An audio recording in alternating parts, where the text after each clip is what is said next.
Josef Alois Gleich was an Austrian civil servant who was a very prolific writer, writing under the pseudonyms Adolf Blum, Ludwig de la Rosa, and Heinrich Walden. He was born in Vienna in 1772, the son of Peter Gleich and his wife Theresia Tretter. He attended the Piaristen-Gymnasium and the University of Vienna. Between 1790 and 1831, he worked as an accountant for the Province of Lower Austria. He began publishing in 1791 and wrote some 220 plays between 1804 and 1833. At some time he married Elisabeth Engel. In 1830 he entered bankruptcy, which resulted in a nerve condition forcing him into retirement in 1831. He died in Vienna in 1841. In 1799 he anonymously published Die Höhle des alten Kinderfressers, or The Old Child Eater's Cave. It begins with Herr von Mayenthal, whose first name we never find out, visiting his aunt. There he meets Rosalind, a girl he immediately falls for, even though she's being raised by his aunt to be the bride of her son. Her son, simply called Wakaya, again no first name, is an old friend of Mayenthal, who arrives and to embrace, and he even says Rosalind loves Mayenthal. But soon he brings up what happened to Mayenthal in Piedmont, and that makes the German Herr so mad he runs off in a huff. What did happen was, he had to stay in a hotel in Piedmont,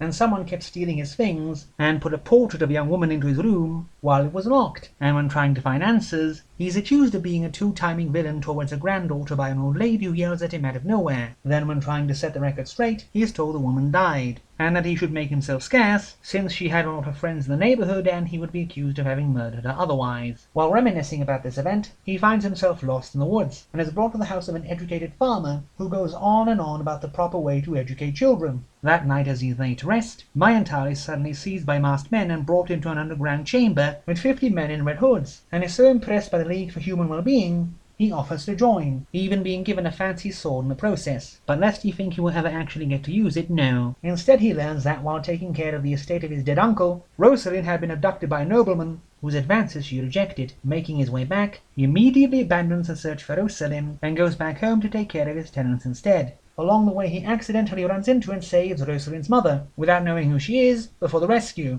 While dealing with his tenants, they refer him to the existence of a hidden cave, occupied by a child eater, who is credited with the mysterious disappearances of children all over the neighborhood, and who is known to shoot lightning at people and throw stones to scare them off. Sometimes this stranger does deeds of charity, and Mayenthal, while talking to an old woman, Mayenthal discovers that Rosalind had been living with her for months, only a short distance from his own abode, on the orders of the child eater. Eventually he is brought by the child eater into Secret Valley, where all the children Mayenthal's brotherhood have been kidnapping from parents they deem unworthy are raised in a boring, tedious fashion. The learned farmer from before is one of their teachers, and for some reason he believes that his students will fare better in the world if they are kept isolated from society until the age of 18, while being openly taught to hate music for no other reason than the author seems to think it is debauched. After being led into the caverns by a man masquerading as a skeleton with his dead uncle's face, he is told Rosalind had been killed by one of the brothers. But then she wasn't, and they reunite. Mayenthal never getting to confront her abductor, and never reuniting Rosalind with her mother, despite promising to. There are a few good ideas, but all are buried under endless waffling about the proper way to educate children.